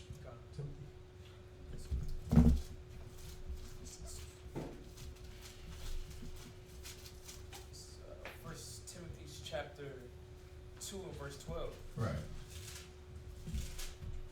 1 Timothy chapter 2, verse 12. Come on. Y'all got it? Come on. All right. So the question is about women preachers. All right. Go ahead. It's okay for a woman to be a preacher, reverend, right? Go ahead. Go ahead. 1 Timothy chapter 2, verse 12. But I suffer not a woman to teach. What did the Bible say? But I suffer not a woman to teach. Okay, so I mean that's pretty simple. Now when he's saying that, obviously you women are gonna teach your kids. Obviously you're gonna teach one another. You're gonna be in the bathroom. Hey, you didn't know Jesus was black. Hey, this is why I wear a head covering. You're gonna share the word. But what he's showing you is remember the context, right? Paul is speaking to the newly formed churches. to keep order in the churches. He didn't want no dudes having sex with their father's wife. He didn't want, he was, all these are in his letters, right? He didn't want the men speaking all at the same time. He said, let the prophet speak 2 or 3 and let the other judge, right? He didn't want all kinds of chaos with everybody just talking, right? Don't interrupt men in the midst of their speech. These kind of things he was laying down to keep order in the church, all right? So when he said, I suffer not a woman to teach, meaning he didn't want no women preachers. It's simple as that. You got men already doing it. Y'all see that? Men were already doing that. That was our position. Why? We're not punks. Only an a-hole would put his woman on the front lines of a battle. Only America would put women on the front lines of a battlefield and tell them fight for your men. What the hell kind of man would that be? Y'all get mad when we walk on the inside of the sidewalk, right? Oh, you're supposed to walk on the outside. What if I get splashed? What if a car come? You know what I mean? So we do that. But when we say, listen, on the front line of the spiritual battlefield, we don't want you getting attacked by demons first. Because that's what the scriptures say. Become not many masters, knowing we shall receive the greater condemnation. We don't want y'all getting the greater condemnation, so we say sit down in the seats. You see that? Because that's for us men to be accountable for. Us men are equipped to be taking that burden. You understand? And I don't care how physically built you get as a woman. I don't care how manly your mind state gets. You will never be a man. There's a spirit to every person. Alright? There's a spirit to every living thing, and there's a certain spirit on a man that you don't want to tap into. Just simple as that. We were created to do very, very vicious things. Alright? So when them demons come, right, they don't go up to us and be like, oh, bend over this table, Christ, and we be like, oh, I'm kind of feeling it anyway. Right? No. They'd be like, are you come to torment us before the time? Y'all see that? And we don't get in our emotions quick. That's y'all battlefield. Why? Because it's a nurturing emotion. It nurtures your children. It nurtures and cares for people. We're killers. We're meant to disembowel people and not blink so we can disembowel the next man. We have an emotional switch that just, well, we were supposed to. Now everybody's a faggot now and a simp and crybaby. Right? But we were made with a switch where we can just be like, I have no emotional investment in this. How do you think David killed 10,000 men and didn't end up in the psychiatry office for PTSD? There's a switch. There's no, I dream of them. I see their faces every night. All that bullcrap you see in the movies? Screw that. Yeah, I killed them. Chopped their penises off. Chopped the foreskin off. Left them in the field bleeding and dying. Yeah, I killed me a giant too. Chopped his head off. Still got it. And his sword.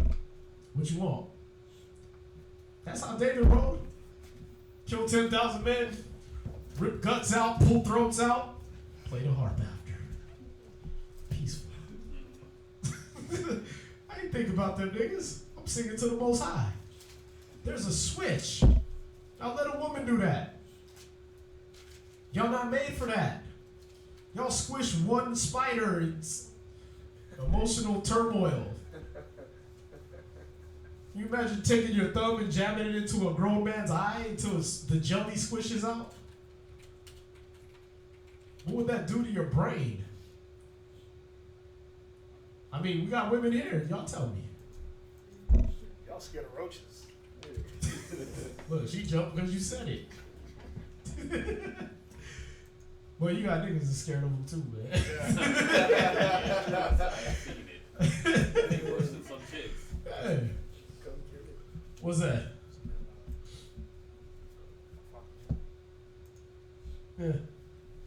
Yeah, but you gotta understand that he didn't make y'all with that capacity to deal with the things that a priest was supposed to.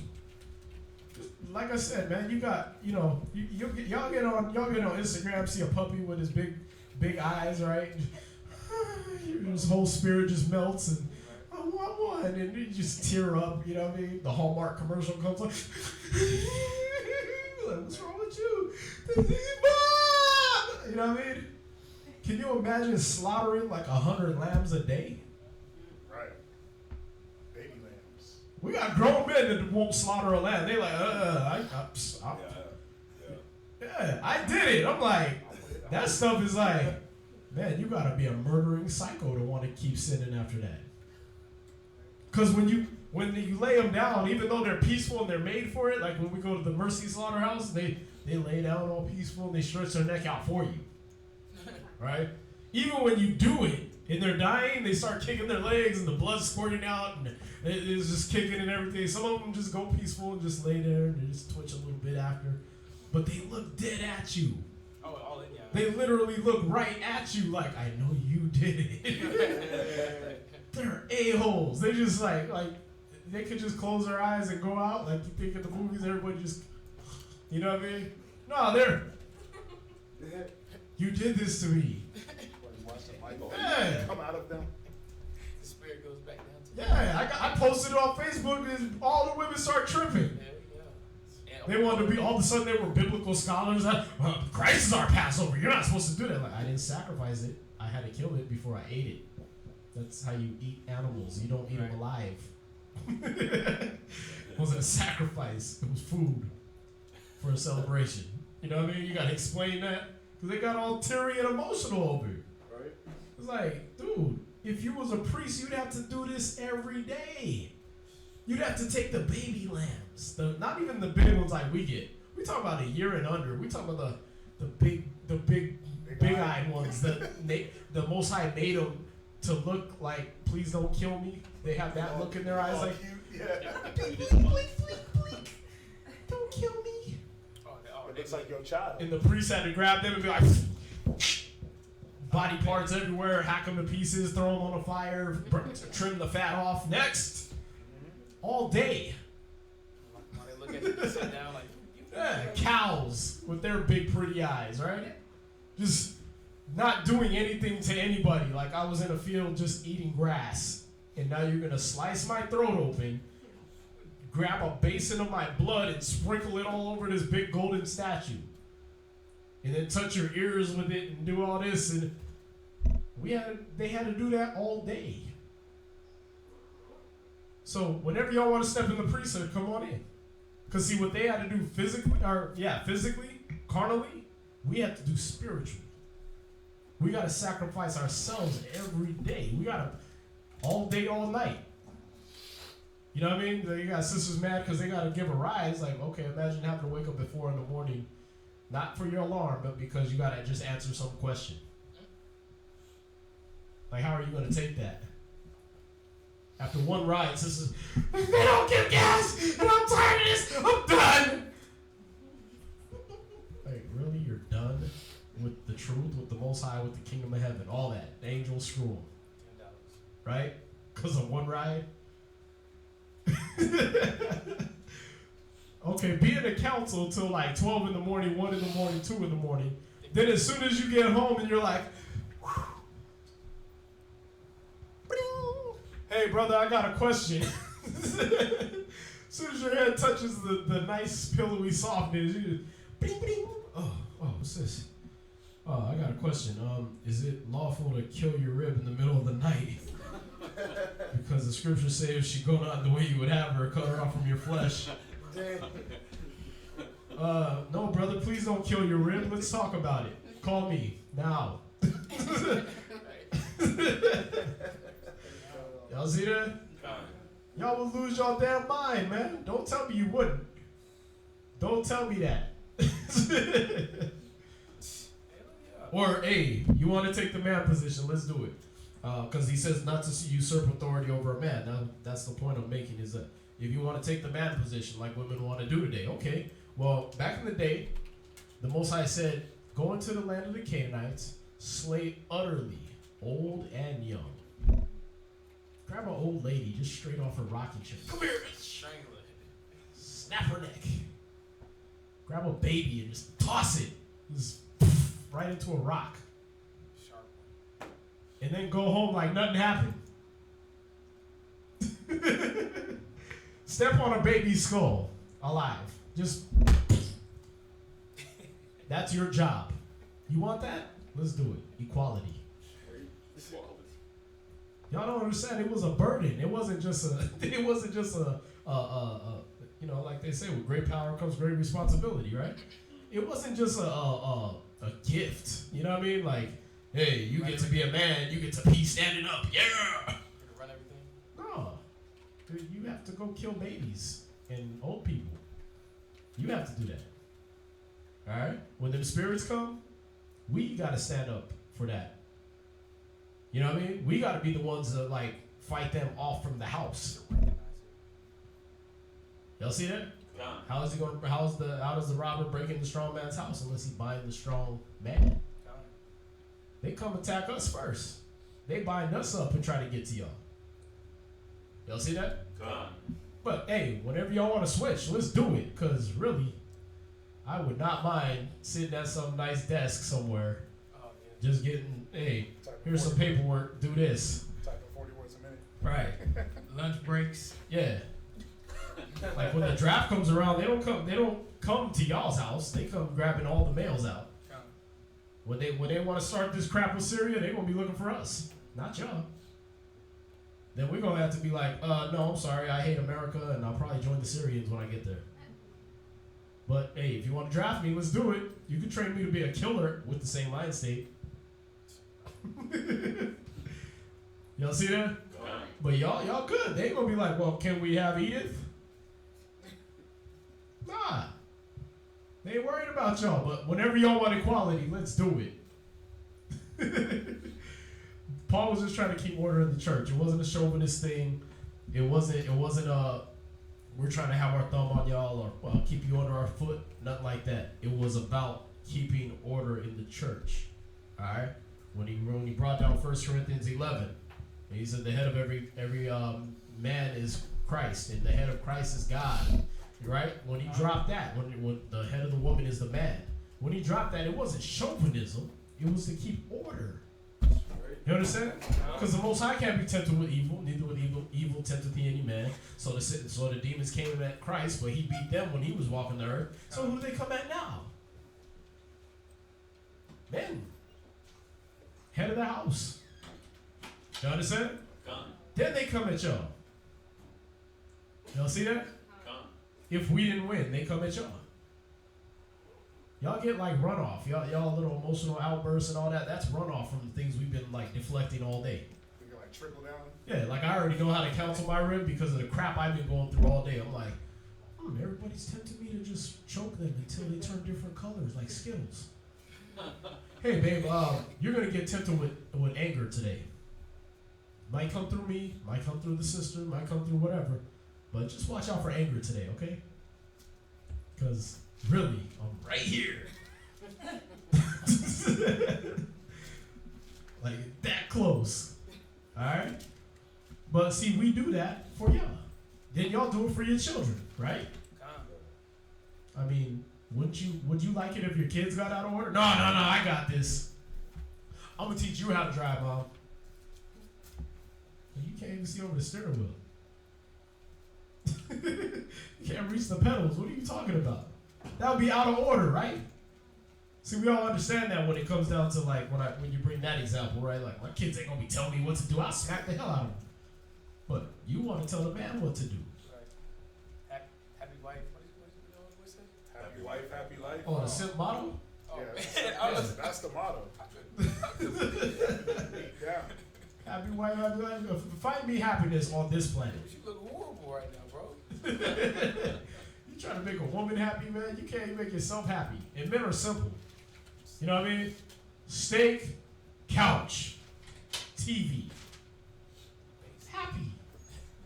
Right? Yeah. Women, steak must be made this certain way with just a little crisp here and throw the parsley on top, right?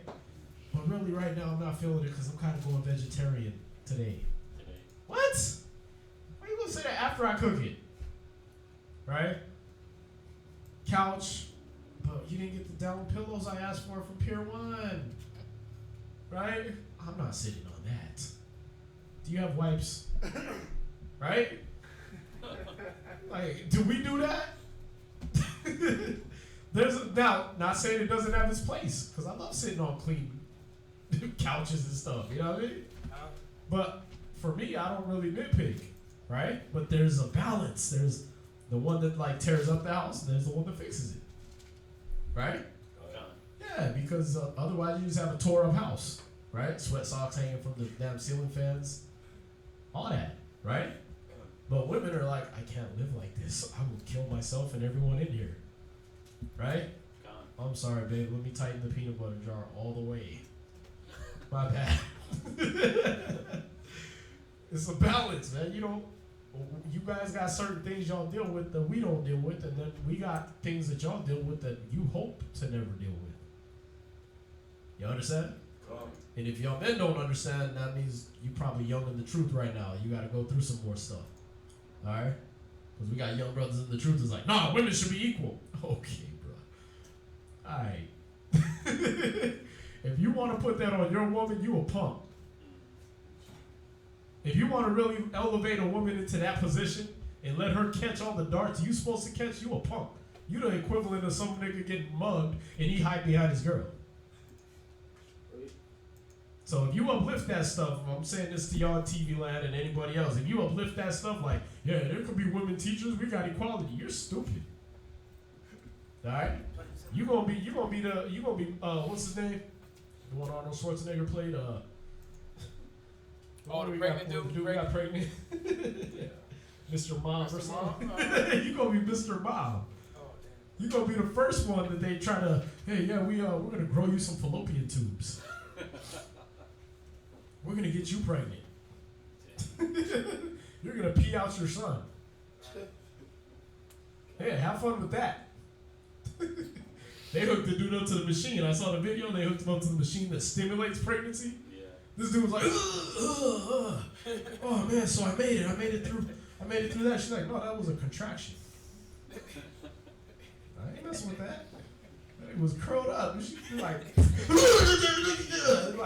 yeah. Like you get done wrong in jail. She's like, that was a contraction. He was sweating and everything, like off of that. Y'all made for that. See that? We don't need to switch roles. Y'all see that? What else we got? Cause that is 10. All right. Any other questions? Bring them here Wednesday. We'll do it again. I love it. It was beautiful. But with that, we're going to conclude class. Once again, if you got donations, please give those. Those are nice. They help out a lot. And, again, it's toward your people. All right? It's toward your own people. So that's all to help them. All right? So you can send those, books, clothes, canned goods, whatever you got, non-perishables, some perishables, whatever. Send those to 8524 South Braeswood Boulevard, Houston, Texas 77071. Y'all have seen, we posted on Facebook, we posted some of it on YouTube, I think a while back, but we actually take what you give and we deal with it with the homeless, all right? We're trying to get the permits and all that stuff that allow us to go ahead and feed them like we used to. But otherwise, we're able to deal that out, amongst people that need it, all right? And then if you have monetary donations, it's Wells Fargo, account number 101-580-6167, all right? Under Israelite School of Biblical History. But with that, we're going to say shalom. Join us again on Wednesday from 7 to 10 p.m. Shalom!